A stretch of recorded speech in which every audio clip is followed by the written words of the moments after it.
pressure with the four-man rush? Was that a combination of the offensive line changes you made or the coverage? A little bit of both. A little bit of both. You know, by no means did Scott or Blake.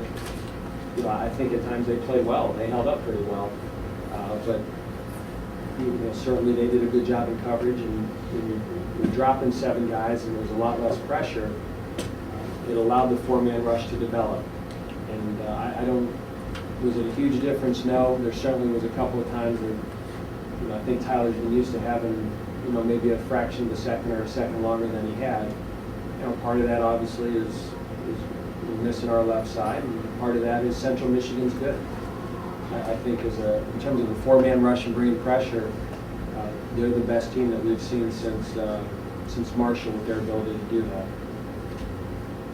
We knew going in that would be a challenge. That they have been able to rush the passer with 4, and they've been able to create havoc and get sacks. And we knew with our offensive line situation that was concerning. That was one of the reasons we ran the ball more tonight. And we had a bunch of screens in there, and we were trying to slow them down.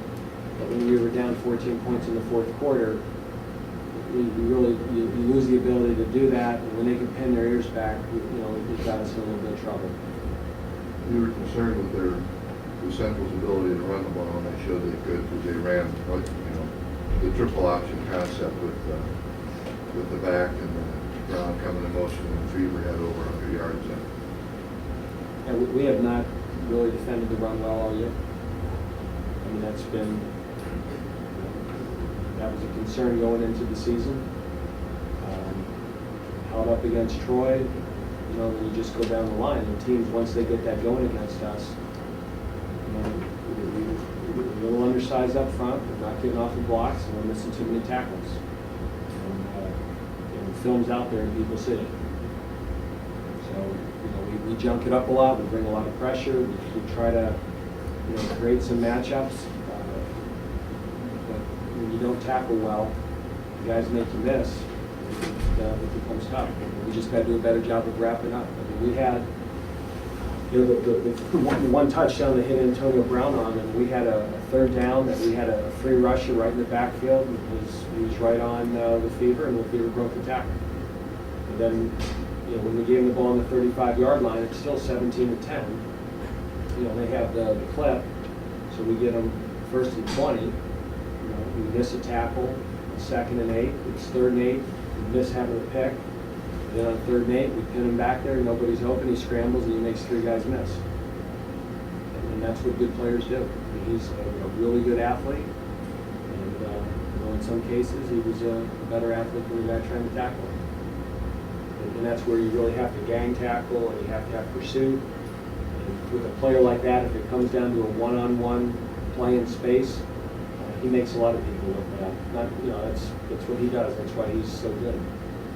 So I'm not, you know, what he did to our guys, he's done his whole career, and he's done all year. And that's really where you had to have 2 or 3 guys there and box him in. And even then, sometimes he makes you miss. You know, it's with him. He runs their offense well, and he plays well within their offense. But it's the plays he makes outside the design of the offense that makes him special. When you defended their play, the amount of times that they get 10, 12, 15-yard plays because of his ability keeps a lot of drives alive. You may have already mentioned it about the turnovers in the red zone. There were times when your defense had chances to come up with some loose balls or fumbles and balls bouncing in the air. That's the story of the game, Don. I mean, we have the ball 3 times inside the 20, we miss a field goal, we throw a pick, and we fumble it.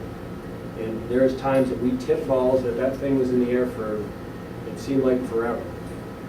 And I thought at times that we could have guys run off the sidelines and maybe get it. We just didn't recognize it soon enough, and we didn't anticipate it. And, you know, Jamal almost had the one, Keith almost had another. You know, at times we were playing the defense the way we wanted to be played. The guy was undercutting the route, and the ball would ricochet off his helmet. And we just, you know, never came up with one of those plays.